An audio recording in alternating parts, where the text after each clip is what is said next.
ponerla para que no habíamos, se me quede muy abajo. no habíamos empezado, con lo cual íbamos justo a empezar, todavía estábamos en espera. Un poco diciendo que vamos a enlazar con lo que hablamos la semana pasada, porque nos quedamos un poco en una interrupción hablando de la gravedad, porque al final se nos alargó mucho y no pudimos completar un poco lo que queríamos ver en esta primera parte de lo que intentar aprender algo de lo que estudian los astrofísicos, que no es fácil, pero intentaremos hacer un repaso con electromagnetismo, terminar la gravedad, que no la hemos terminado, electromagnetismo y, por supuesto, toda la teoría de la relatividad, ¿no? Todo el tema más einsteiniano. Estamos haciendo un recorrido por la física antigua, clásica y moderna. Estamos terminando la clásica y hoy empezaremos con la moderna. Cuando digo física moderna, cuidado porque también se incluye el siglo XIX, que de moderno ya no tiene nada. Pero siempre me ha hecho mucha gracia eso de física moderna. Física moderna 1850. Digo, oh, qué moderno. La edad moderna. Moderno. La edad moderna. Que vamos, con 1850. Ya, el comienzo de la física moderna. Antiguamente, básicamente es desde Newton en realidad, ¿eh? Es decir, la física clásica la culmina Newton y la física moderna empieza ya un poquito cuando, utilizando la teoría de la gravedad, empiezan a descubrirse, por ejemplo, nuevos planetas, por ejemplo, Urano o Neptuno, que son descubiertos a finales del siglo XVIII y principios del XIX. Pero antes de ser descubiertos se había predicho matemáticamente que existían, porque se había detectado que el movimiento de Saturno, bueno, perdón, mejor dicho, sí, digo bien, de Saturno, no era tan exacto como decía la ley de la gravedad, y entonces eso indicaba que había otro planeta que le estaba afectando gravitatoriamente. Y eso llevó al descubrimiento del resto de los planetas del sistema solar. Primero, matemáticamente, se dijo que existían, se predijo por dónde estaría más o menos, y a base de buscar con telescopios, William Herschel, por ejemplo, en 1780 más o menos, es cuando se descubre el planeta Urano. Fijaros incluso que cuando se descubre Neptuno en el siglo XIX, se detecta también que tiene una interferencia gravitatoria de otro objeto más allá, que incluso se le dijo que el nombre sería Plutón. Es decir, era un objeto transneptuniano que se llamaría Plutón. Pero no se descubrió, dado que era muy pequeño, no se descubre hasta el año 1931. Aunque luego se pudo comprobar que en fotografías tomadas a finales del siglo XIX ya se habían fotografiado, pero no se sabía que era un planeta, no estaba catalogado. Hoy en día tampoco es un planeta, ya sabéis que se le redujo de categoría, aunque ahora dicen que a lo mejor le devuelven su estatus de planeta y volvemos a tener 9 en el sistema solar. Es un poco difícil porque no cumple con el tamaño mínimo adecuado ni con las características, pero bueno, veremos un poco lo que hacen. Y bueno, además vamos a ver un poco cómo, aunque la teoría de Newton es ampliamente aceptada, tiene pegas. Tiene una serie de pegas que ya se saben incluso a mediados del siglo XIX. Y tendríamos que esperar a que apareciera una persona o una serie de personas para explicarnos un poco esas pegas, ¿no? Vamos a hacer un repaso, aunque el otro día vimos algo, lo vamos a ver un poquito con más calma. Vamos a empezar ahí porque creo que es un tema bastante curioso de poder ver. Voy a compartir pantalla. Por un lado, bueno, voy a compartir primero dónde nos habíamos quedado, ¿de acuerdo? Y nos habíamos quedado, pues... En el trabajo de Newton. En el trabajo de Newton y en su muerte, ¿no? También un poco el ocaso de toda su vida, cómo acaba un poco abandonando su tarea científica, pues a la hora de lo que decíamos, ¿no? De la pela es la pela y de ganar dinero porque como científico pues no se ganaba excesivamente dinero. Eso es como hoy en día en España. Que los científicos siguen sin ganar mucho dinero. Y como os comentaba, con él y con otros científicos de la época se funda un poco esa mecánica clásica, ¿no? Que se desarrolla en el siglo XVIII. Por un lado están Newton y por otro lado están los grandes matemáticos que surgen a partir de ahí. Y si os dais cuenta, básicamente vamos a tener como 3 escuelas diferentes, ¿vale? La escuela francesa, la escuela inglesa y la escuela alemana. Por ejemplo, Leibniz va a ser el representante de los alemanes, ¿no? Y de hecho con Newton ya mantendría ciertas tiranteces, porque aunque era alemán vivió mucho tiempo en el Reino Unido. Luego vamos a encontrar a gente como Laplace, ¿de acuerdo? Legendre, y volviendo a los alemanes, Euler o Lagrange, que aunque era de origen francés, hizo toda su vida, toda la carrera en el Reino Unido. ¿Por qué estos tres países? Bueno, yo diría que más bien la influencia es inglesa y alemana. Francia queda un poco polarizada por la presencia de dos potencias industriales alrededor de ella y también se ve arrastrada. ¿Por qué no el sur de Europa? ¿Por qué no tenemos, por ejemplo, en España o incluso en Italia apenas hay apariciones de científicos? Es cierto que Italia no existe como país, tenedlo en cuenta también que Italia como país se forma a finales de la segunda mitad del siglo XIX. ¿No? Previamente eran un conjunto de estados más o menos repartidos, ¿no? Que no tenían existencia como país. Pero de alguna manera el centro y el norte de Europa siempre ha sido el impulsor de la ciencia.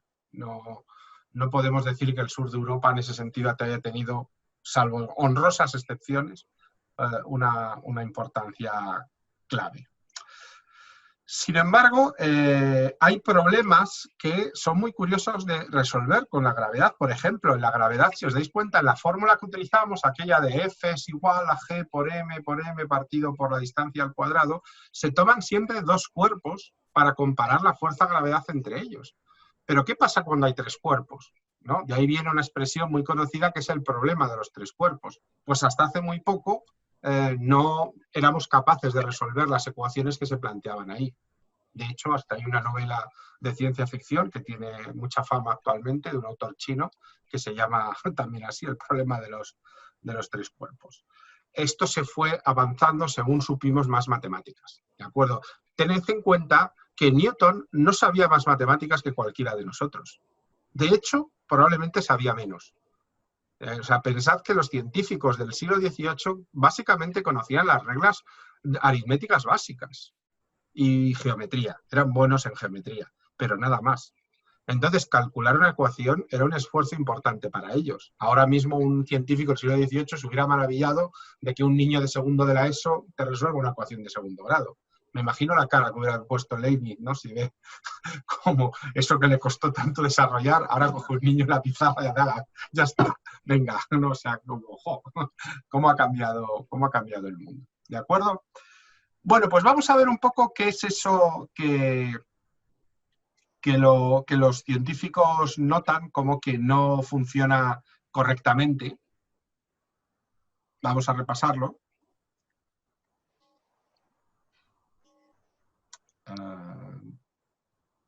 Aquí está. Vamos a ver. El problema que tiene la ley de atracción universal de Newton es que, como os decía la semana pasada, parecía que estaba todo explicado, pero la ley de la gravitación universal decíamos que no describe propiedades de la fuerza de la gravedad, porque no dice de dónde sale esa fuerza. ¿De acuerdo?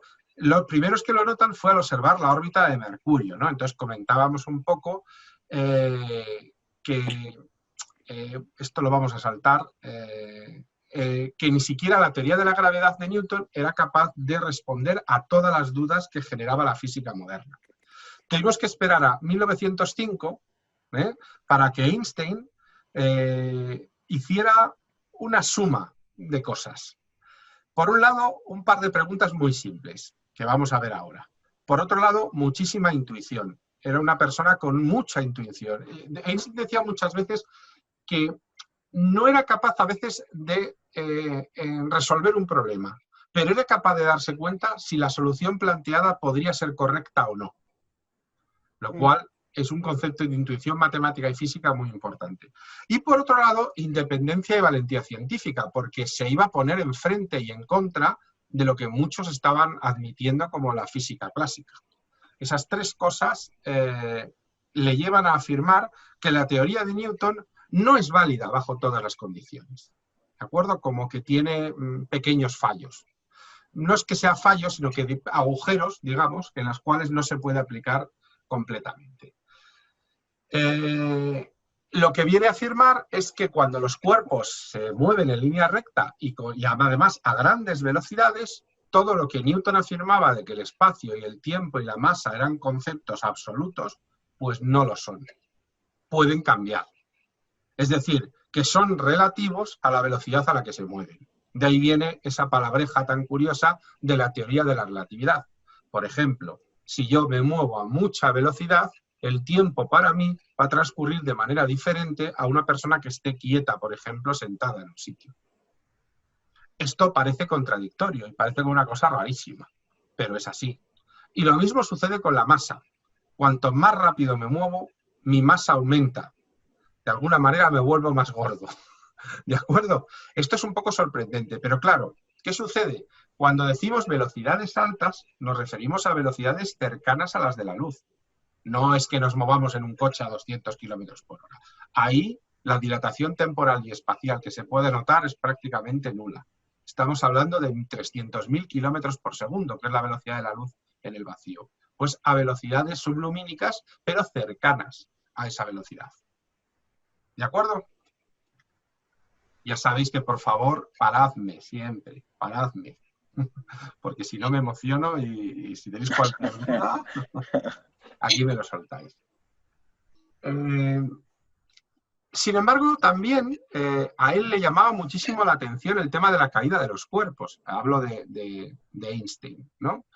Porque él decía, bueno, ¿qué sucede cuando, por ejemplo, yo suelto la famosa manzana de Newton dentro de un ascensor que está moviéndose?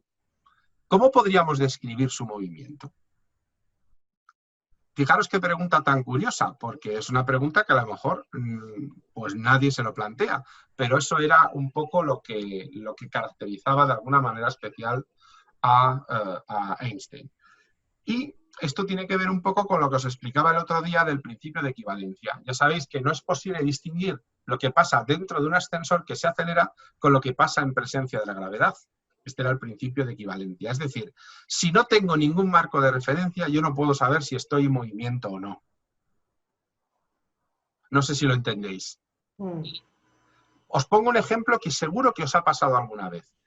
A que cuando habéis mirado, estando en un tren, por ejemplo, que se pone repentinamente en marcha, cuando mirabais otro tren que estaba parado, durante el primer segundo no tenéis claro si sois vosotros los que os movéis o se mueve el tren que tenéis fuera. ¿Alguna vez os ha pasado? Que durante un segundo decís, ¿me estoy moviendo yo o es el otro tren el que se está yendo? O sea, ¿mi tren o es el otro tren el que se está yendo en la dirección contraria? La primera sensación es que es el otro que se mueve y luego ya a continuación te das cuenta que no. Pero sí... Claro, porque en mi marco de referencia, en ese momento, es otro objeto con el que no puedo tener una observación lógica, no puedo saber, incluso mi cerebro es engañado por ello. Esto es una cosa que afirmó Einstein. Digo, vamos a ver, ¿cómo podemos saber la velocidad a la que nos movemos si nos estamos comparando con objetos que también se están moviendo?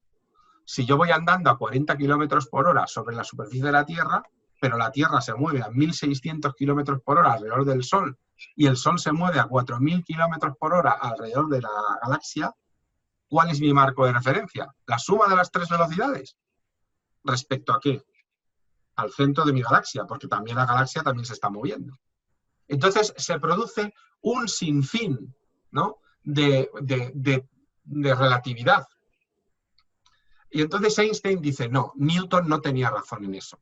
No podemos tener un marco de referencia absoluto, salvo una cosa, la velocidad de la luz en el vacío. Eso siempre son 300.000 kilómetros por segundo. Y nunca, repito, nunca podemos alcanzar esa velocidad. Porque si la alcanzamos, nuestro reloj temporal estaría prácticamente detenido y además nuestra masa sería infinita, cosa que es absolutamente ilógica. Por lo tanto, solo los fotones, solo la luz, puede moverse a la velocidad de la luz.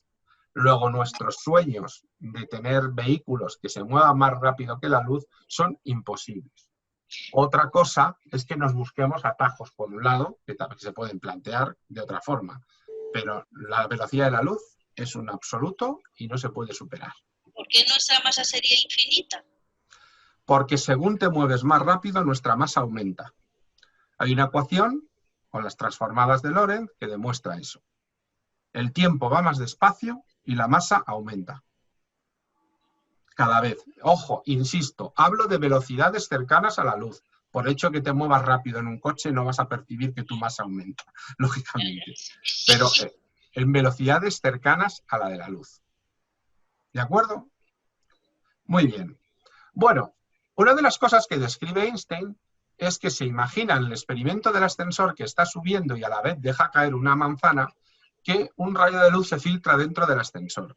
Entonces, ¿cómo se movería ese rayo de luz? Los rayos de luz se mueven en línea recta, pero conforme el ascensor se está subiendo, para el observador que está mirando, el rayo de luz se iría quedando cada vez más abajo, formando una curva. ¿Lo entendéis? Lo repito. Imaginaros que el ascensor está subiendo y entra el rayo de luz y yo lo estoy mirando desde dentro, pero como yo estoy subiendo, el rayo de luz cada vez está más abajo y por lo tanto se va quedando más abajo, cada vez formando una curva. Entonces, esa es la demostración que la gravedad curva la luz. ¿Cómo lo hace? Curvando el espacio-tiempo, que decíamos también la semana pasada. Estos experimentos los hizo mentalmente Einstein, luego los escribió en su libro. Pero empezó a darse cuenta de que lo que había afirmado Newton solo valía cuando nos movíamos a velocidades relativamente pequeñas o cuando estábamos quietos. Porque cuando nos movemos a grandes velocidades, todo colapsa. Y no solo se dio cuenta de eso, dijo, ahí va, si todo este espacio se está curvando, nuestro universo no puede ser plano, porque está siendo curvado constantemente. Y al ser curvado, de alguna manera, está esa idea que teníamos de un espacio curvo. Ojo, no es un espacio tan curvo como una esfera. Es casi plano, pero con una ligera curva, que produce la gravedad. Hasta aquí, ¿cómo lo veis? Esto es confuso, ¿eh? Sí. Pero fijaros el experimento mental. Es decir, porque todo esto lo hizo estando de vacaciones en el norte de Italia, en un verano. Todo esto, para escribir un libro. En lugar de ir a la playa... Pudiendo ir a la playa, efectivamente.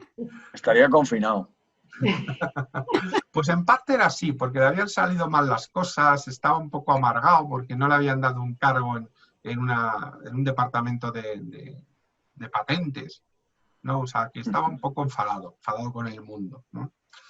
¿Cómo se demostró esto? Pues con un experimento. En 1919, terminada la Primera Guerra Mundial, hubo un eclipse total de sol en Sudáfrica y varios científicos dijeron, vale, si eso es verdad, si os dais cuenta en este dibujo, la estrella, cuando esté detrás del Sol, que a la vez está causando el eclipse, y no nos tape la propia luz del Sol porque la Luna se va a poner aquí delante tapándola, no deberíamos ver esta estrella. Pero si resulta que curva la luz, vamos a ver una falsa imagen de la estrella provocada por esta curva que genera la gravedad del Sol.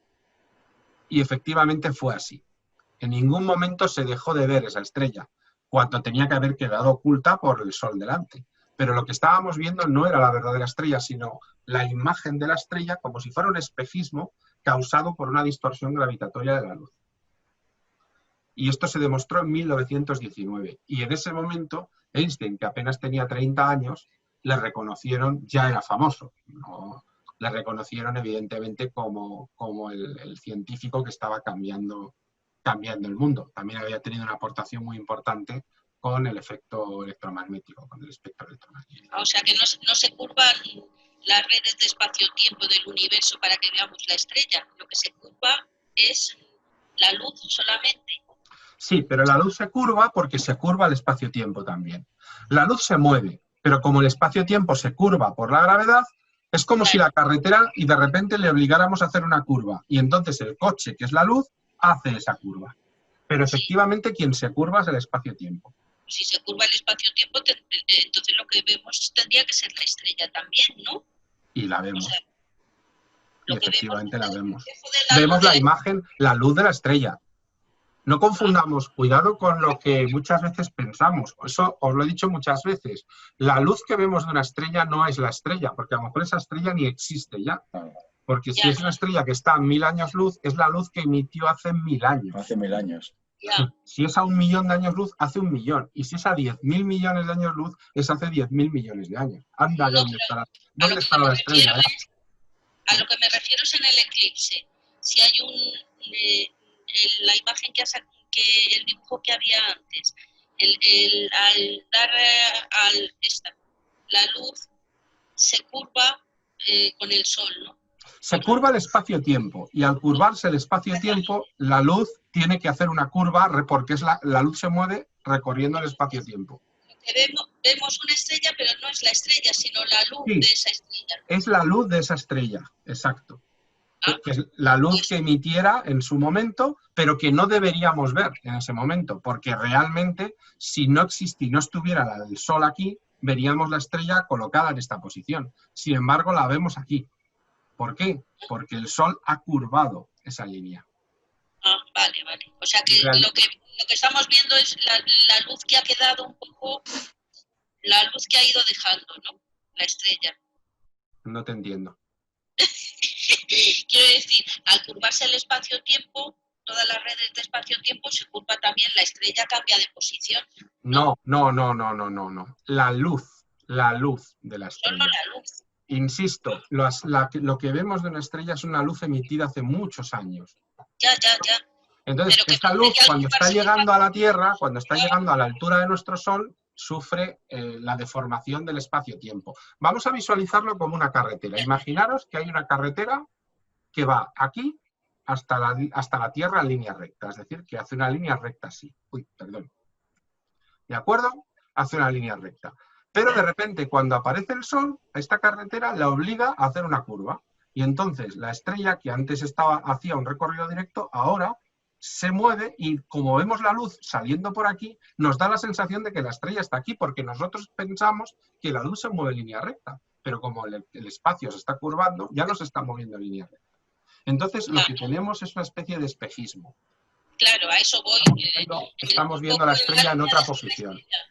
Sí. Santiago, eso es, digamos, lo que pasaba también con la luz en los agujeros negros, ¿no? Sí. Que de repente parecía que se duplicaban las estrellas porque realmente, digamos, que es el mismo fenómeno, pero por los dos lados del Sol, ¿no? Claro. Y era lo mismo. Exactamente lo mismo. Exactamente lo mismo. De hecho, hay una foto muy famosa que al principio se pensaba que eran 4 cuásares y de repente se dieron cuenta que estaban viendo una distorsión por un agujero negro, que es una distorsión. Ahí no es una curva. Ahí le han metido una subida a montaña de estas que había antes en forma de tornillo, ¿no? Que iba subiendo. Entonces, claro, una deformidad tan grande hacía que aparecieran 4 veces la imagen de un cuásar. Y se dieron cuenta que era el mismo. Todo el rato era el mismo. ¿De acuerdo? Muy bien. Nos vamos a saltar esta parte. Esto tiene muchísima importancia, porque si no tenemos en cuenta estos efectos que tiene el movimiento, por ejemplo, cuando comunicamos por ondas de radio, que también son fotones y que también se mueven a la velocidad de la luz, tenemos que tener en cuenta estos efectos de distorsión temporal, de curvatura, etcétera, etcétera. Por ejemplo, uno de los lugares donde es más importante es en el GPS. Si en el GPS no se tuviera en cuenta el efecto relativista de la comunicación, el GPS empezaría a acumular errores. Y en 24 horas, la posición que te daba ahora mismo aquí en Madrid, te la daba en Australia. Porque cada minuto la acumulación de error sería catastróficamente grande, ¿no? Entonces es una de las razones por las cuales también el GPS tiene en cuenta todo este tema. Conclusión. En presencia de un cuerpo con masa, el espacio y el tiempo vecinos al cuerpo se alteran, se curvan. Eso es lo que dice la teoría de relatividad general de Einstein, publicada finalmente en 1915. Insisto, teoría general de la relatividad. Él tiene 2 teorías, la teoría general de la relatividad y la teoría especial de la relatividad. ¿Vale? Una tiene en cuenta la gravedad y la otra no, respectivamente, porque al principio le costaba mucho integrar la gravedad. Esta es la que la integra un poco. De tal manera que, como se explicaba la semana pasada, logramos entender muy bien por qué los objetos se atraen gravitatoriamente. Porque el objeto más grande genera una deformidad en el espacio-tiempo que hace que el otro objeto caiga por ella hacia el centro del objeto. ¿Os acordáis el ejemplo de la manta?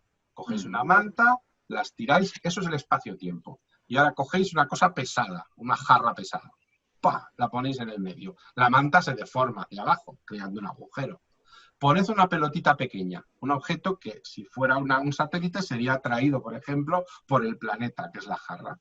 ¿Y cómo es atraído? Cae por esa deformidad hacia el centro del planeta, hasta chocar con él, digamos. Pues eso es la gravedad.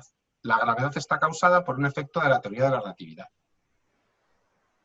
Es decir, Newton no explica qué es lo que causa la velocidad, sino lo explica Einstein. Newton matematiza el valor de la gravedad, podemos calcularlo y nos sirve incluso para poner naves espaciales en órbita, pero realmente no nos sirve, por ejemplo, para explicar el porqué de las cosas, que al fin y al cabo es lo que estudia la física. ¿De acuerdo? Entonces, ¿quién culminó la obra de Newton? Einstein. Porque si no, sabríamos que existe una fuerza, ahí la gravedad, pero no sabríamos por qué. Y digamos que nos faltaría algo bastante importante. Y no tendríamos GPS, con lo cual algunos nos perderíamos, ¿verdad? Hay que, además de muchos otros servicios que nos permite usar el GPS. Además, los satélites no están a tantos años luz, están ahí al lado. ¿No? Y fíjate, y aún así tienen un desvío. También es cierto que los satélites se mueven muy rápido en comparación con los otros objetos que tiene el hombre. Entonces, esa dilatación temporal y en la variación del reloj, por eso el GPS funciona con una comparación de relojes. Es decir, lo que hace es comparar el reloj interno del satélite que te detecta con el reloj interno de tu teléfono móvil o del aparato del coche. Detecta la variación relativista. Dice, ahí va, hay un desvío de tanto. Y con eso también le permite para localizar la posición, porque tiene una tabla de medidas en el ordenador que le permite calcularlo. Además de la señal de 3 satélites para triangular. Porque claro, si solo fuera la señal del satélite, él nunca sabría si daría siempre 2 posiciones para una persona. Al norte del Ecuador y al sur del Ecuador. Pero no sería capaz de distinguir en cuál está. Sin embargo, utilizando la teoría de la relatividad, sabe perfectamente cuál de las 2 es la correcta. Fijaros qué curioso. En realidad esa es un poco la razón. Eso hizo que se tardara mucho en poder desarrollar el GPS, porque era una cosa que se sabía desde los años 60 que se podría hacer, pero no se pudo hacer hasta prácticamente los 80, militarmente, y hasta el año 2000 prácticamente a nivel ya de usuario civil. Y aún así, ya os dije que el militar es mucho más exacto que el civil. No sé si tenéis más preguntas sobre esto. Es muy interesante. Esto es para sesudos, ¿eh? No, y además, pero muchas veces no nos damos cuenta de que son cosas que usamos en nuestro día a día. Sí, pero es difícil entenderlo. Sí, es difícil, lo coincido. Pero vamos, a mí me basta que entendáis un poco el planteamiento, es decir, cómo es la gravedad, el ejemplo de la colcha deformada por el peso os hace entender por qué los objetos caen, ¿no? Decíamos el otro día, los astronautas no flotan, están cayendo, digamos, en ese movimiento hacia la Tierra, ¿de acuerdo? Cuando están en órbita en la estación espacial. Es que yo lo que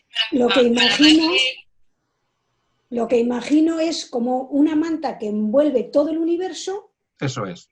Y pero más dimensiones, más dimensiones. Pero sí, claro, más dimensiones. Entonces, cuando un cuerpo cae, efectivamente eso se deforma, pero yo me lo imagino como envolviendo todo el universo. De alguna manera es así, ¿de acuerdo? Es cierto que estoy reduciendo un objeto de 9 o de 11 dimensiones a 2. Pues una manta es de 2 dimensiones. Entonces, representar un objeto de tantas dimensiones en 2 dimensiones, si representar uno de 3 en 2 ya es difícil porque hay que hacer un dibujo en perspectiva, ¿no? Imagínate uno que tenga 9 o 11 dimensiones, que todavía no tenemos claro cuáles son las dimensiones reales que tendría el universo. Entonces, es muy complicado. Pero sí que nos sirve para entender el concepto básico de la teoría de la relatividad que explica la gravedad. Y luego, cuando habléis de la teoría de la relatividad, pensad que lo único que se está diciendo es que es muy relativo el pensar que yo puedo conocer la velocidad y posición de un objeto. Es muy relativo, porque estoy comparándome con objetos que también se están moviendo. Entonces, ¿respecto a qué me estoy comparando? Respecto a la Tierra, que también se mueve. Respecto al Sol, que también se mueve. Respecto a la galaxia, que también se mueve. Entonces, el afirmar rotundamente que mi velocidad es tanto y que los efectos que puedo percibir eso, por ejemplo, el planeta se mueve a 1.600 kilómetros por hora alrededor del Sol. más rápido que muchos aviones esa reacción, pero no lo percibimos. No lo percibimos. Entonces, para nosotros es un marco de referencia relativo. Estamos acostumbrados ya. Es que no lo percibimos. No lo percibimos. No es que nos hayamos acostumbrado a percibirlo, es que no lo percibimos. De hecho, antiguamente pensábamos que era el Sol el que daba vueltas alrededor de nosotros, ¿verdad? Tardaba un día en hacerlo. Lo que antes decías, estás en un tren, empieza a moverse el otro tren o el tuyo y crees que es el otro.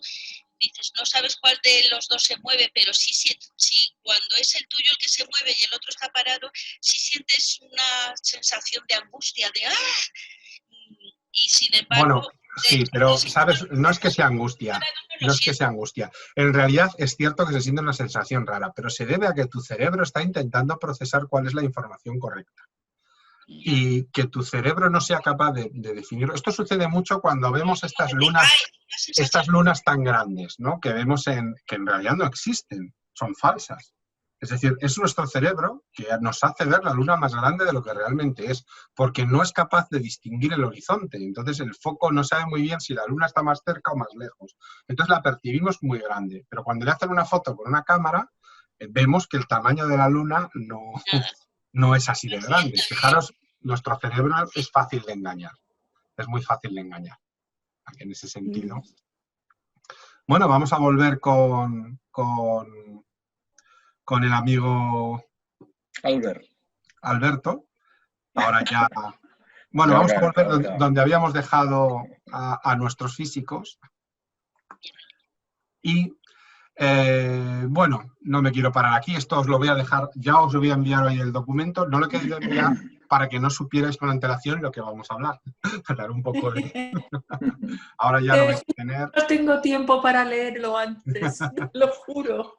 Esto es como lo de la moción de censura, hasta el último momento nada. Ay. El caso es que en el siglo XIX se produce una cosa muy curiosa, que es el desarrollo del método experimental.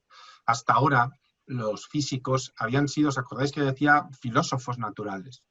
Entonces, a los filósofos, incluso en la antigua Grecia, la experimentación no les hacía demasiada gracia.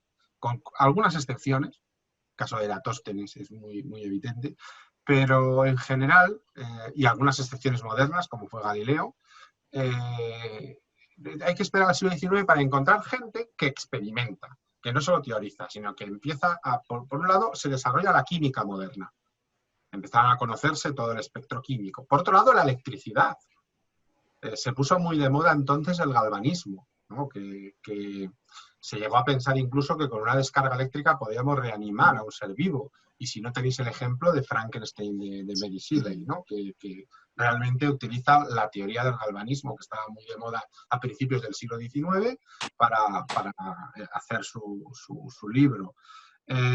Está todo muy mezclado, ¿eh? Se mezcla la óptica con la química para fabricar prismas mejores, la fisiología con la electricidad, porque cogían cadáveres y les daban descargas eléctricas y claro, veían que levantaba un brazo, pues los músculos trabajan con descargas eléctricas, pero a la vez se empiezan a desarrollar pues pilas, las primeras pilas como las de Volta, o llamamos voltímetro al medidor y voltio, al medidor de la corriente eléctrica, precisamente en honor a Volta.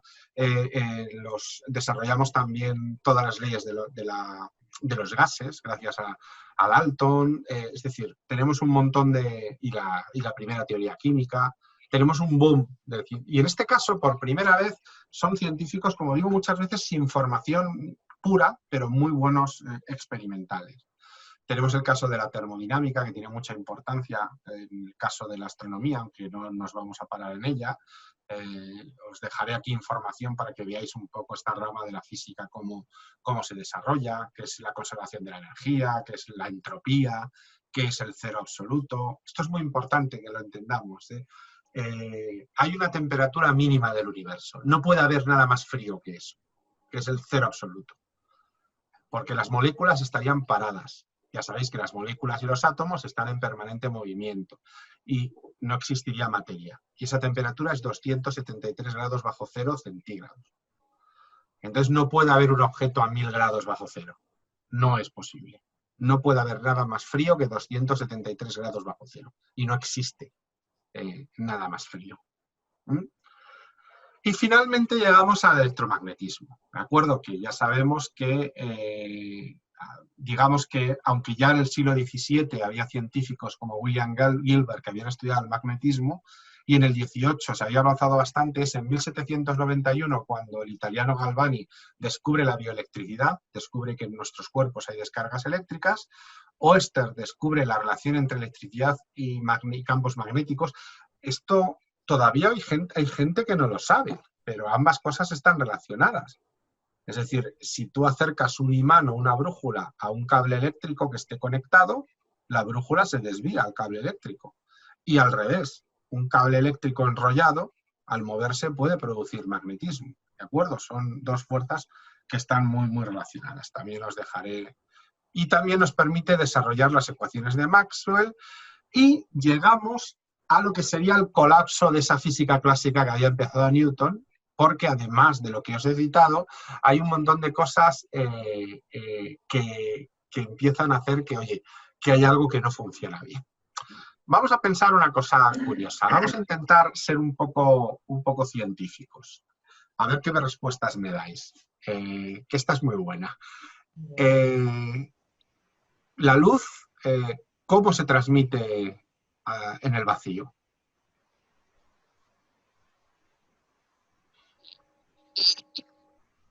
Menuda respuesta te damos.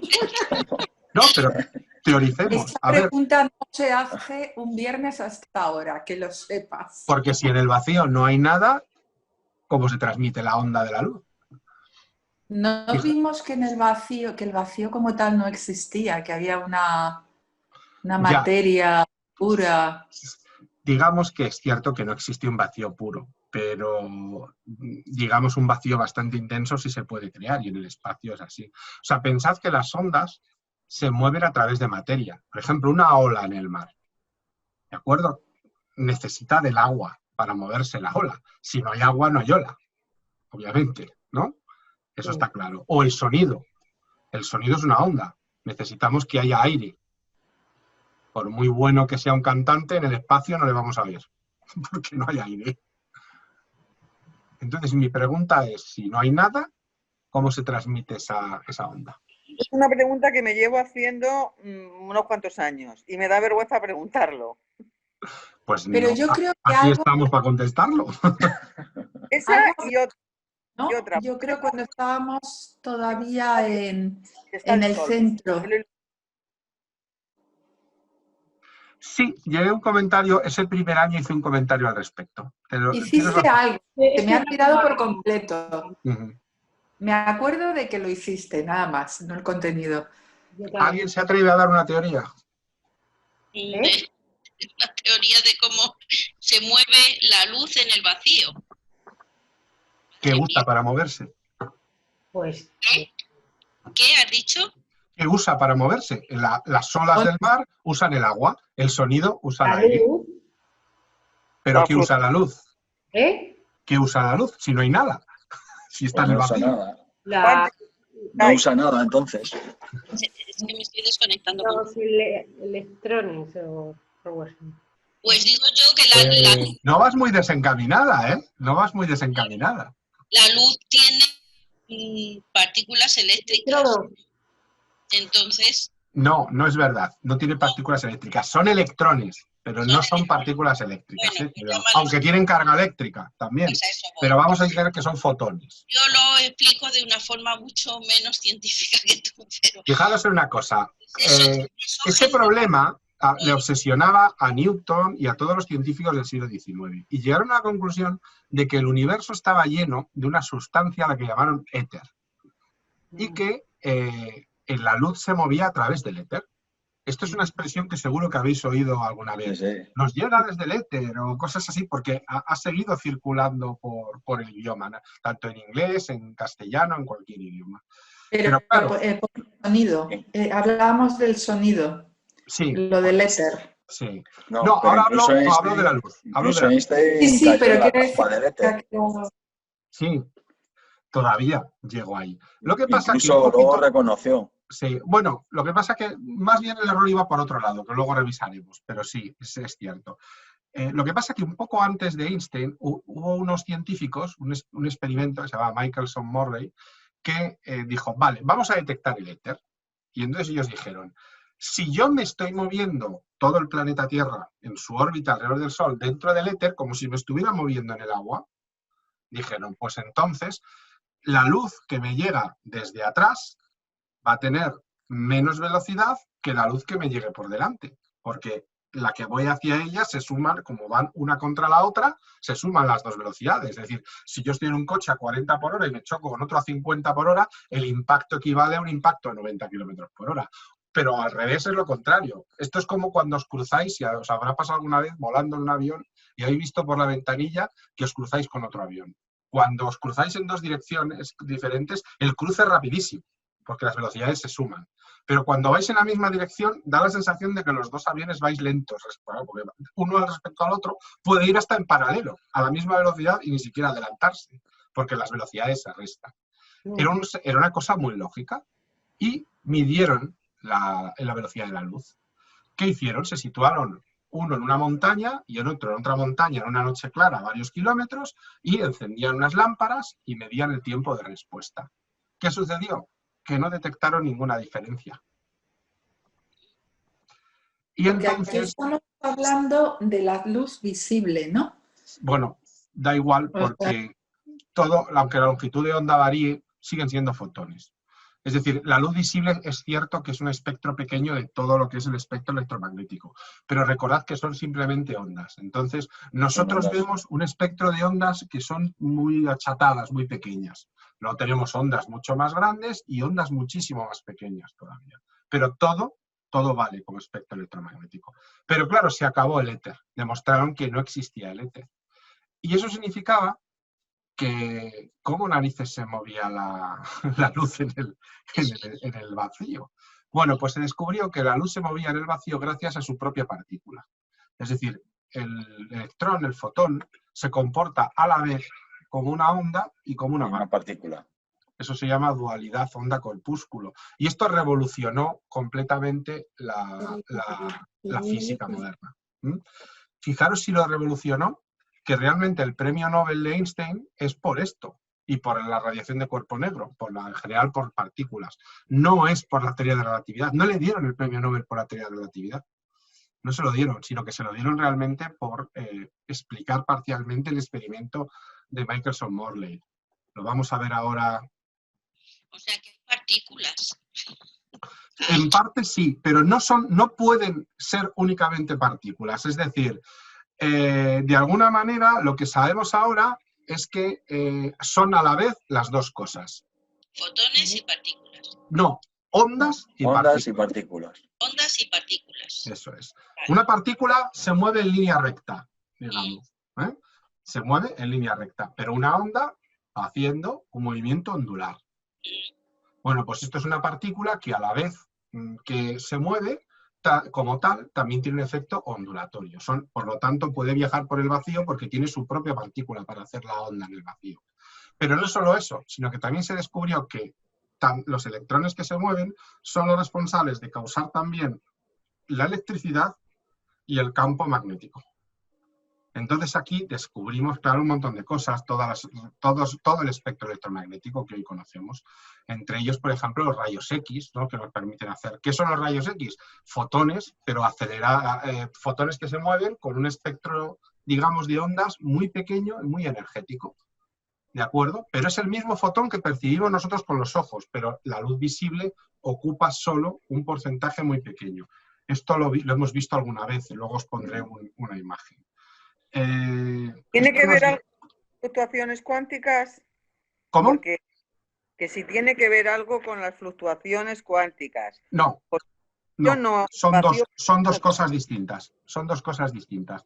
Las fluctuaciones cuánticas solo se pueden producir en vacíos muy concretos. Y es una teoría, ¿eh? O sea, no está demostrado porque no somos capaces de replicar un vacío del absoluto. Por ejemplo, hoy sabemos que podrían tener importancia en el origen del universo.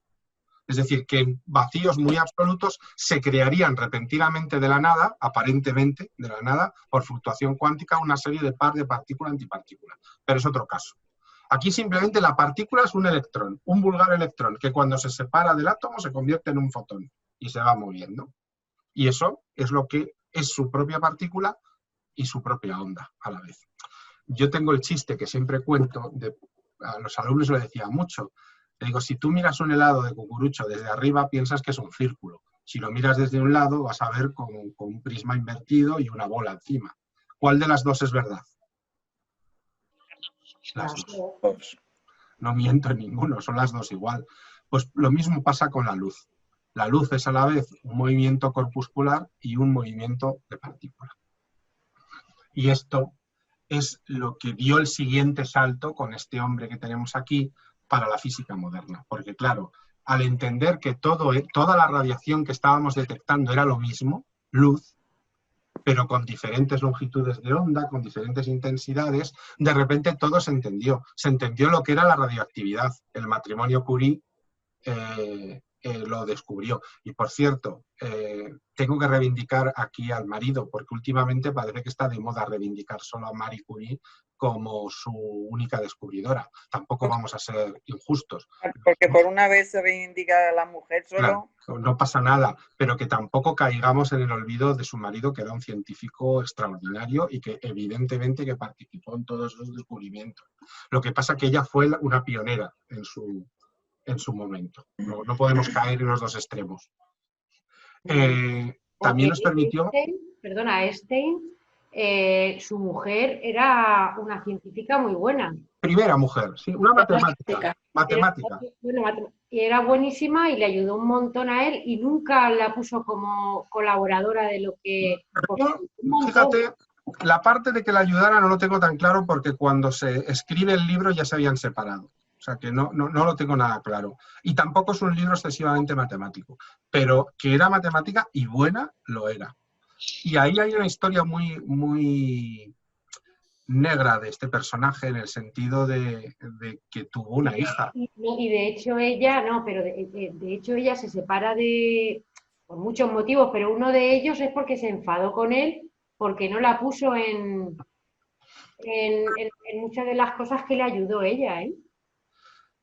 Puede ser, no lo sé, puede ser. Si lo sabes tú, o sea, que si lo has leído... No he leído. A ver, he visto la serie de Genius. La de Genius. Bueno, sí. Pues es una serie que está hecha con bastante buena investigación. Bastante rigor, sí. O sea, que si lo dicen ahí, seguramente sea verdad. Seguramente sea verdad. Bastante buena la serie, por eso te digo, vamos... Y aquí insisto que hay una historia muy negra con la hija que tuvo en ese matrimonio, que la tuvo ignorada completamente, e que incluso técnicamente durante un tiempo estuvo, ¿cómo se dice? Cuando tienes dos matrimonios... Bigamia. Estuvo casado. Este era como Copérnico también, ¿no? Un poco mujeriego. Un poco bastante. Y me sorprende un poco porque guapo no era. Pero... Claro, el que leía la poligamia. Y también tenía tiempo, también, como el otro, como el Copérnico que se dedicaba a todo esto y además... Sí, pero hay una historia científico que yo no me acuerdo quién es, pero a él le dieron el premio Nobel y a ella no. Y ella había participado en la misma medida que él para conseguir el motivo por el que le dieron el premio Nobel. Y le preguntaron a ella, ¿cómo se vive con un premio Nobel? Y ella contestó, eso se lo preguntas a mi marido. Ya. Sí, o sea, no era nada raro.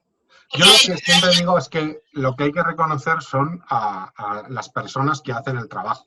Es decir, no podemos caer en los extremismos en ese sentido, ni negar el trabajo, porque evidentemente la ciencia históricamente tiene un peso muy importante masculino porque desgraciadamente a las mujeres no se les permitía estudiar. Entonces, pues evidentemente tenían muy poca aportación.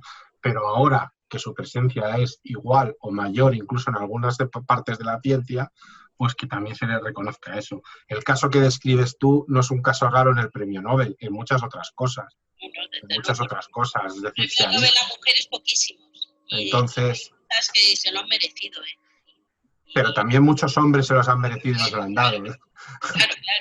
pero que, Tenemos muchos claro, casos de estos, ¿no? Como Darwin y Israel. mujeres en Sí. igualdad de condiciones.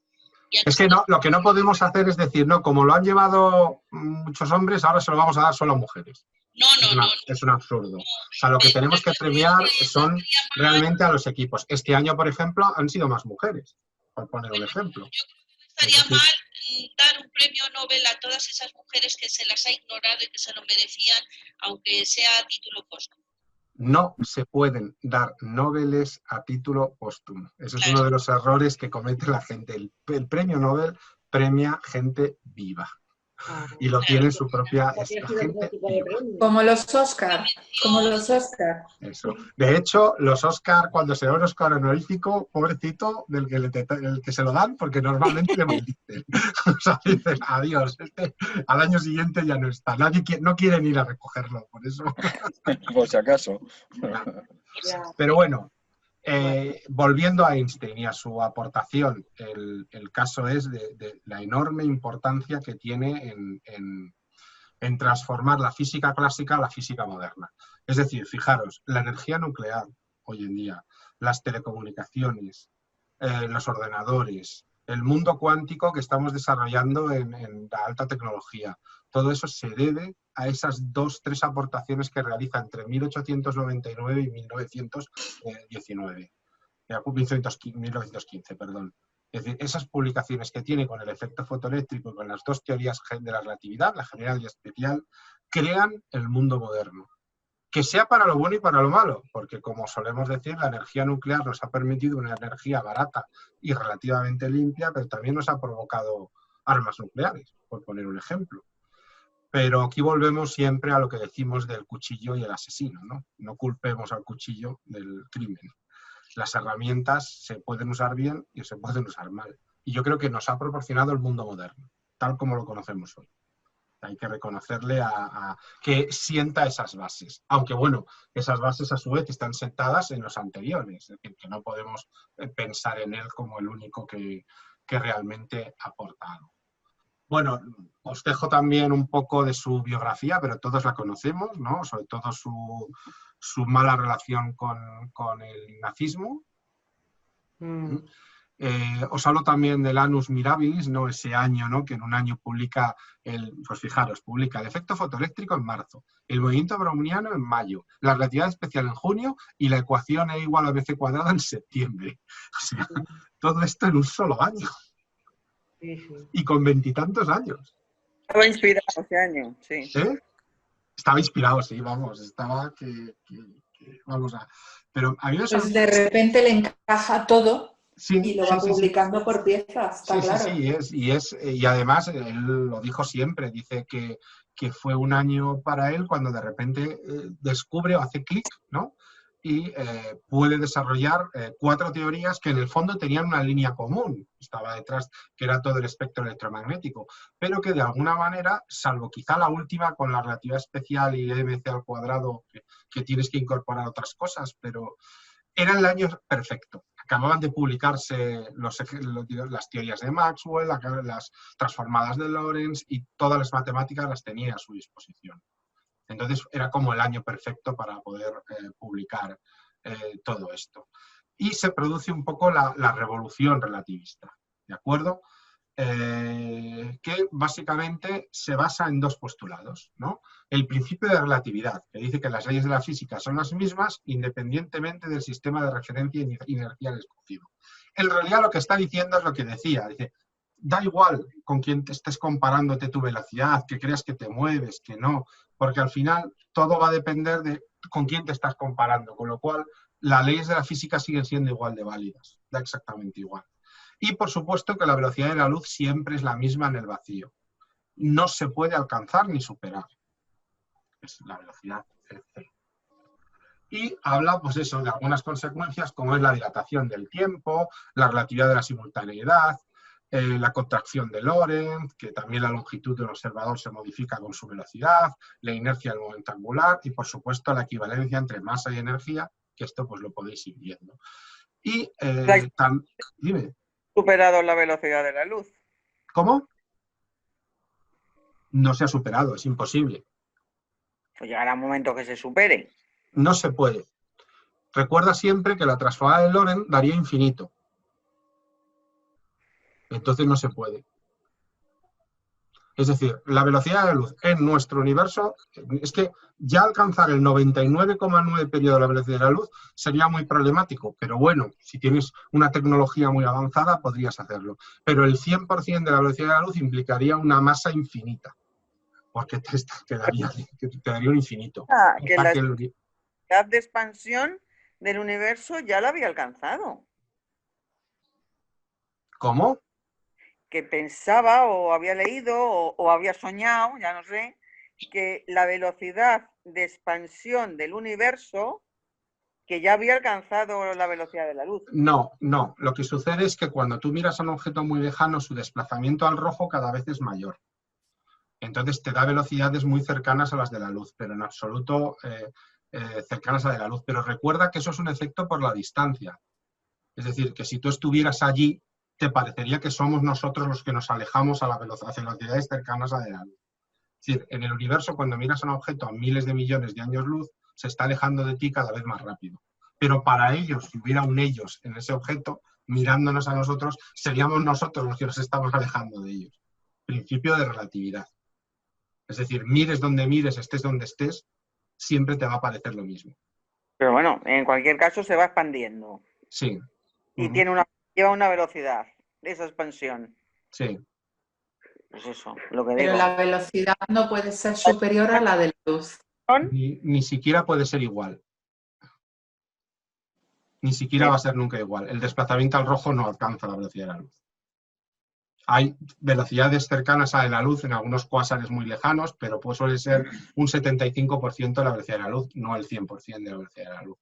Y es más, todavía no sabemos si el universo se irá frenando. Recuerda que no sabemos todavía si va a ser una expansión definitiva o si por el contrario la gravedad y la energía oscura va a ser suficiente para frenar esa expansión e ir deteniendo la velocidad. Claro, eso es aparte. ¿Cómo es posible? Porque claro, si se está expandiendo el universo, se está expandiendo todo el universo. Nosotros también nos vamos alejando del resto, ¿no? No solamente Sí. nosotros, claro, y entonces la Luna, por ejemplo, siempre se mantiene a la misma distancia. A ver, recuerda que siempre lo repito, solo se mira a grandes escalas. Ah, claro. Porque a pequeñas escalas triunfa la gravedad. La Tierra está y la Luna están muy cerca, por lo tanto romper ese tirón gravitatorio no puede hacerlo. Pero a grandes escalas, por eso solo vemos esa expansión cuando miramos a objetos súper lejanos, que vemos que se alejan de nosotros a altísimas velocidades. Vamos a ver, se supone, o sea, hipotéticamente, el Big Freeze vendría dado por la expansión del universo. O sea, es una de las teorías que puede ocurrir. Entonces, ¿quieres decir que si ocurriera un Big Freeze no se habría llegado a la velocidad de la luz? No, porque el Big Freeze, como dice su propio nombre, es una gran congelación. Es decir, mucho antes de que esa expansión no es que se detendría, es que ya no habría ni masa ni energía. Por lo tanto, no habría más expansión del universo. Toda la materia y toda la energía se habría agotado y ya no habría nada. Habría un vacío absoluto con fluctuaciones cuánticas. Entonces, no habría nada que expandir. Todo eso se consigue, toda esa expansión se consigue con una velocidad que no ha llegado a la de la luz. Claro, por eso, porque tenemos, a eso es lo que se ha denominado tras la creación del universo la etapa inflacionaria. Eso que transmitió esa suficiente energía para que el universo se siga todavía hoy en día expandiendo. Lo que no indica que vaya a acabar con un Big Freeze. No lo indica, no tiene por qué.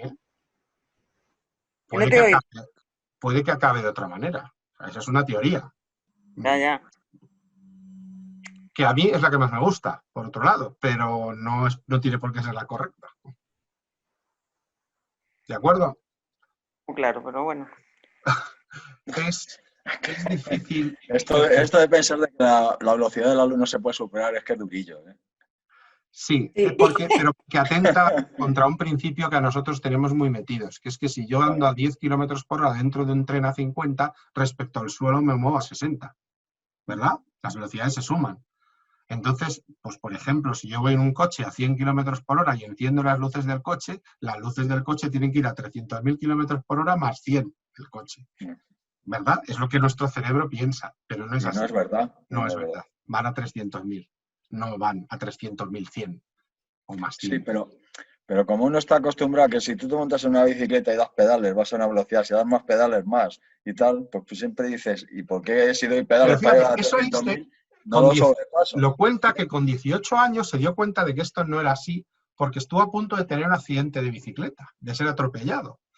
Y a raíz de ese accidente, él pensó, vamos a ver, el objeto venía hacia mí, me iba a cruzar con él. ¿Por qué no vi primero la imagen del carro? Porque por sentido, diría, primero llegaría la imagen de luz del carro y luego el propio carro, de verdad, se sumando las velocidades. Y eso fue lo que le lanzó a Einstein a pensar de que algo no encajaba ahí. No vamos por la calle viendo imágenes primero de los coches y luego el coche de verdad. Vemos las dos cosas a la vez, obviamente.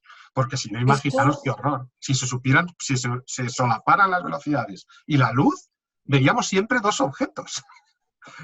La luz de la antes imagen y otro después. Sí, y después otro. Sería como el caos absoluto. Eso es parecido a lo que pasa con los relámpagos y los truenos. El relámpago que se producen al mismo tiempo. Pero va uno más rápido que otro. Muchísimo que el sonido.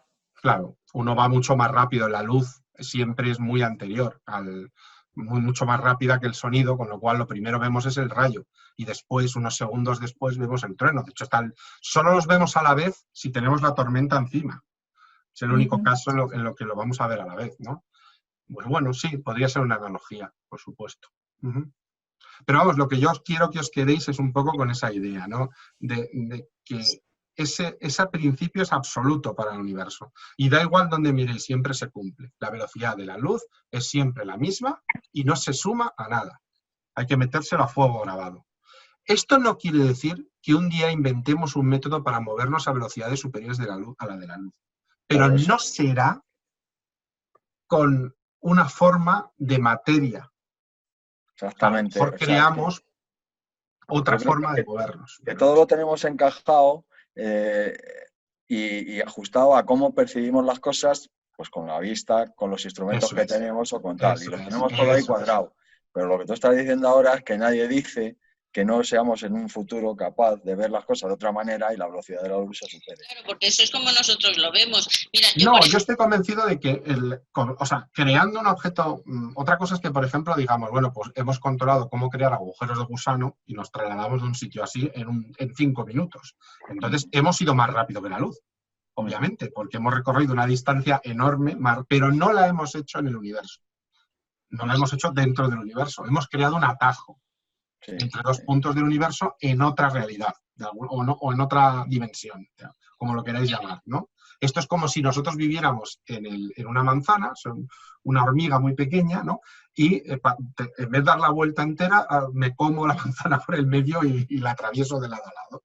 Pues hemos hecho un truco, pero hemos salido de la superficie en la que nos movemos, ¿no? O sea, no sería exactamente lo mismo. Pero que la forma de percibirlo, claro, nosotros no vamos a dejar de percibir las cosas, de ver las cosas como las vemos y de oírlas, pero que no son realmente como ocurren en realidad. Quiero decir, yo recuerdo un zambombazo que sonó aquí en el barrio hace años. Yo tenía un perrito y antes de que sonase, el perro empezó a temblar y a chillar. No, antes de que tú lo oyeras. Eso es. El perro ya lo oía. Cuidado. Muchos perros, no todos, pero muchos perros tienen un oído superior al del ser humano. Claro, me refiero que nosotros percibimos las cosas así, pero que... Pero esto no tiene nada que ver con percibirlo. La velocidad de la luz es un absoluto. No es que percibamos la velocidad de la luz como es. No, la velocidad de la luz es 300.000 kilómetros por segundo, independientemente de nuestros sentidos. Y es la misma para nosotros que para un extraterrestre que viva en otro lado. No hay... Es que a mí me suena haber leído de algún experimento en el CERN con neutrinos o algo así que se ha comprobado que iban más rápido que la luz. No, lo que hablan es transmisión de información, ¿de acuerdo? Es decir, generar una copia exacta de una partícula en otro punto y ver si se transmite información entre ellas. Vale, en ese caso, parece que sí que podríamos transmitir información, pero no entendemos muy bien todavía el proceso. Pero en realidad no es que se haya movido de un punto a otro más rápido la luz, es que he creado una copia y he destruido la otra. Esa es un poco mal explicado, pero es eso. No me gusta poner este ejemplo porque igual no lo conocéis. Es como si fuera un transmisor de materia, ¿no? Yo la quiero enviar de un sitio a otro, ¿no? Entonces creo una partícula exactamente igual a la que he enviado en un punto, la creo en otro, ¿no? Y hago desaparecer la inicial. Entonces se ha comprobado que ese experimento se puede hacer. Pero no he movido la partícula, ojo, no la he movido, sino que he creado una copia. ¿Como la película de la mosca? Sí, podría ser. Es una forma, un objetivo sería teletransportar cosas, pero no la teletransportaríamos, sino crearíamos copias. Yo no me gustaría ser teletransportado así. Sí, porque lo que realmente envías... Te digo que lo que realmente envías son las instrucciones para crear la copia, ¿no? Claro. Pero de momento solo vale para una partícula, ¿eh? No penséis que nada más, para un electrón. No ha sido capaz de replicarse nada más, ni parece que se vaya a poder hacer de momento, ¿no? O sea, que no pensemos que estamos tan avanzados y que vaya a haber teletransportación. Pero sí que es cierto que es una forma de viajar más rápido que la luz. Yo puedo poner el original en la Tierra y el destino en Alfa Centauro, transmitirla a esta, o sea, no transmitirla, sino generar la copia y destruir el original, y lo he enviado. Ha viajado más rápido que la luz porque ha tardado un segundo, bueno, entre las dos estrellas, pero realmente no ha viajado, sino que he hecho una copia. Insisto que estoy haciendo un ejemplo un poco vasto, pero para que veáis un poco cómo puede ir. ¿Más preguntas? Bueno, pues... muchas vueltas a la cabeza para asimilarlo del todo y tenerlo clarísimo todo. Yo os dejo aquí la parte de la relatividad un poco, si queréis, para que le echéis una ojeada por vuestra cuenta. Vamos a hacerlo un poco al revés, ¿vale? Vamos a ver si queréis leeros un poco tenéis un rato y le queréis echar una ojeada a la presentación. Aquí vais a ver un poquito lo que es la introducción a la relatividad general y especial, a la física cuántica, que a Estrella le gusta mucho, es una de sus partes favoritas. Sí, es cierto.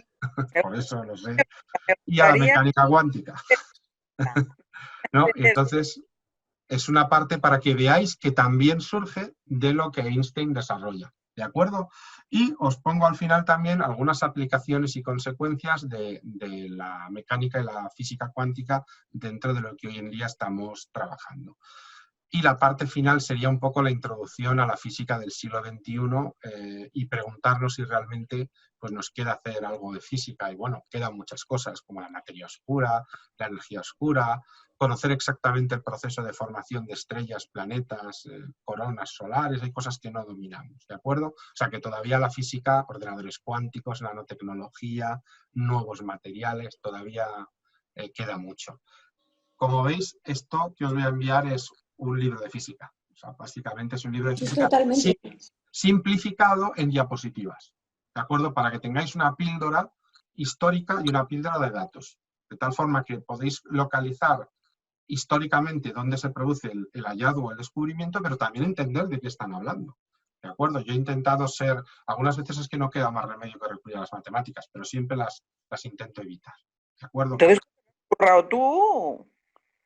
Aquí las tienes. Y tienes ejercicios resueltos. Ya el otro día enseñé alguno, ¿eh? Ejercicios resueltos. O sea que el vídeo de la semana pasada ya está colgado en YouTube, ahora os envío también el enlace. Y también os enviaré el enlace de este en cuanto lo tenga editado. Es que siempre lo edito, recorto al principio, porque siempre es cuando estamos saludándonos y que tiene menos interés, y le pongo un título por lo menos, y así lo dejo. Por eso a veces esta semana no había dado tiempo y lo he terminado de subir hoy. Bueno, antes de acabar, preguntas, por favor, más preguntas. Yo dejo para pensármelo, antes de preguntártelo, lo de sumar masa a mayor velocidad. Vale. Antes de preguntarte... si queréis, tengo un vídeo bastante bueno que explica las transformadas de Lorentz. Son las ecuaciones que miden la variación del tiempo, de la masa y de la longitud. También varía la longitud, ¿eh? O sea, fíjate, sea, un objeto va también cambiando su tamaño, su masa y su tiempo, conforme va acelerando hacia la velocidad de la luz. Eso se llama transformadas de Lorentz y son unas fórmulas relativamente sencillas de entender, que te indican cómo varía el tiempo, el espacio y la masa. Aquí una masa que se acercara, por ejemplo, al Sol, se alargaría. Las masas no se alargan, los tamaños se alargan, las masas son masas. Ya, pues la masa es masa, pero la forma que adquiriría sería más alargada, ¿no? Pero no tiene nada que ver con la masa, o sea, no quiere decir que sí, que tienes razón, sería así, y la prueba la tenemos en los cometas, cuando se acercan al Sol. Sí. Exacto. Pero la masa no tiene por qué variar, también lo hace, pero no lo hace de manera similar a la longitud. O sea, un objeto puede cambiar su tamaño sin variar la masa. Claro, no digo su tamaño, digo su forma. Sí, por eso digo que no confundamos masa con forma ni con longitud. La prueba la tenemos en los agujeros negros, ¿no? O sea, evidentemente son objetos muy pequeños, pero masivos, de una masa tremenda. ¿Qué más? La semana que viene nos tomamos un descanso de física, ¿eh? Volvemos al espacio, no os preocupéis. Vale. Solo una pregunta, ¿habéis conseguido visita al observatorio? A mí me han dado a las 9 del viernes 6 y es media hora. Yo al final no he pedido cita. He llamado a un teléfono que venía al principio y luego desapareció. Solamente quedó la página para pedirlo por escrito. Y he estado llamando a ese teléfono y no lo han cogido y ya no ha escrito. Y no, yo es que del Observatorio del Retiro. Ah, está en la puerta del Retiro. Sí. Y sobre todo porque es muy bonito. Yo es que ya estuve, cuando hacía el curso ese de Conocer Madrid, estuve en el observatorio ese. ¿Sabéis que yo no lo conozco? Fíjate de cosas. Ay, pues es precioso. No lo conozco. Estoy de curioso. Tampoco.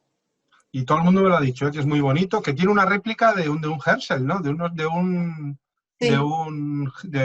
telescopio Herschel.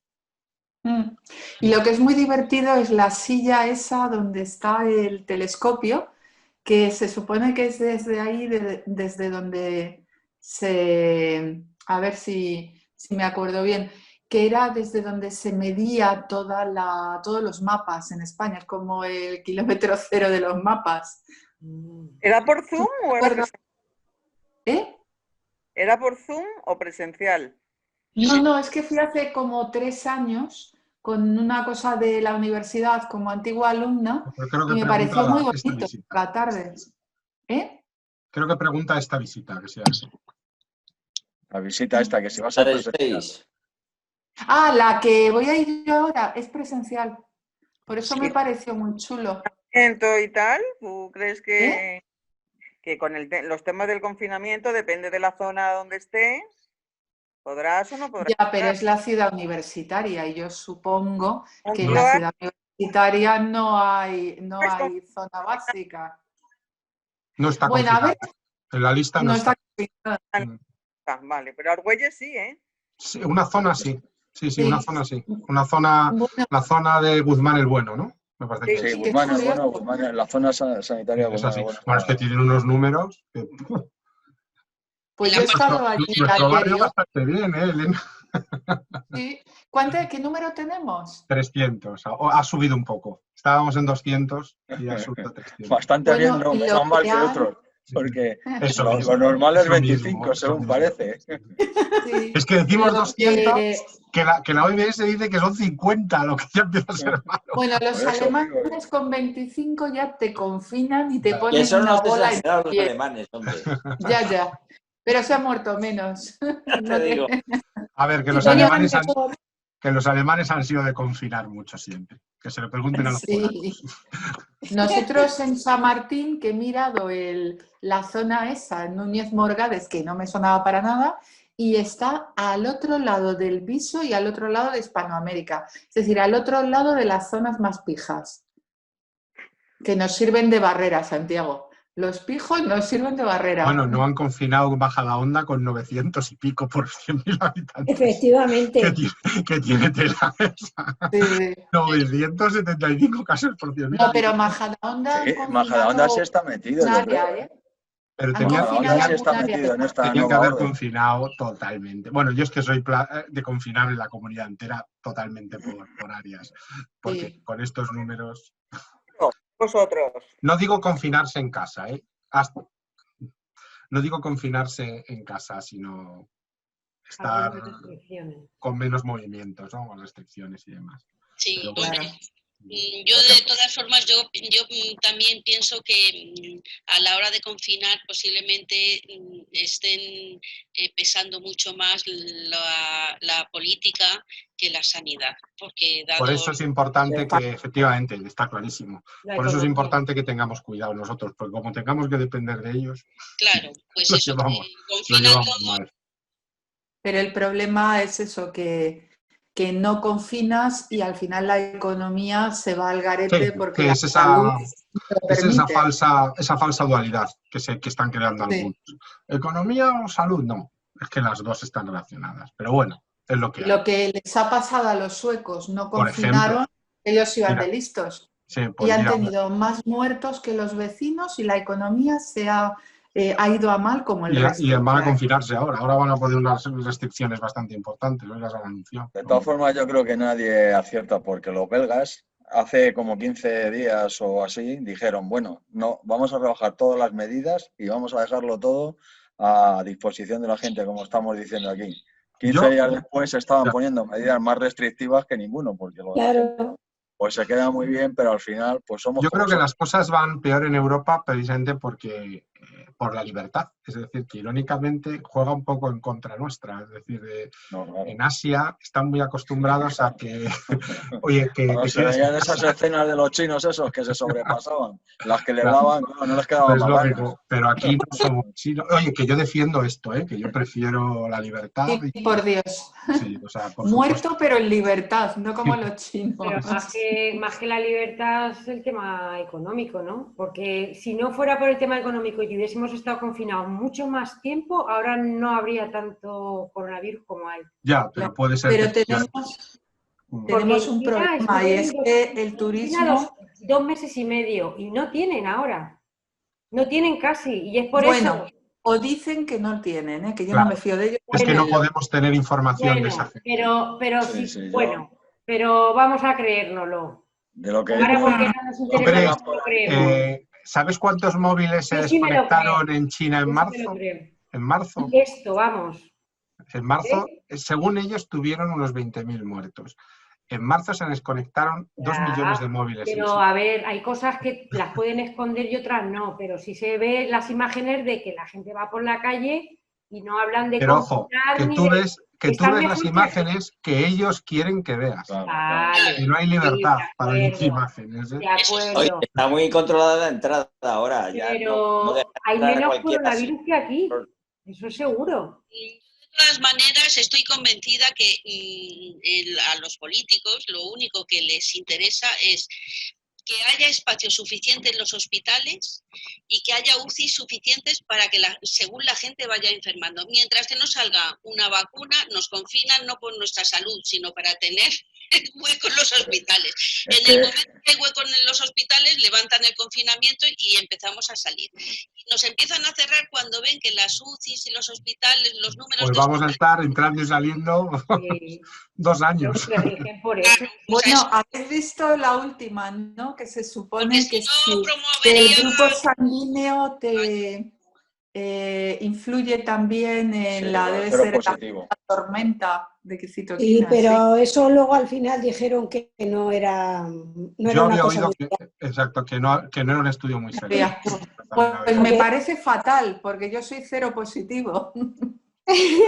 Yo también. Lo que pasa es Pero que bueno, mientras no pongan medios en atención primaria, rastreadores, Ahí está. PCRs, detecten, Ahí está. esto no se va a parar. Y como Claro. ahí no lo hacen, pues entonces No vamos a estar lo van a así. hacer.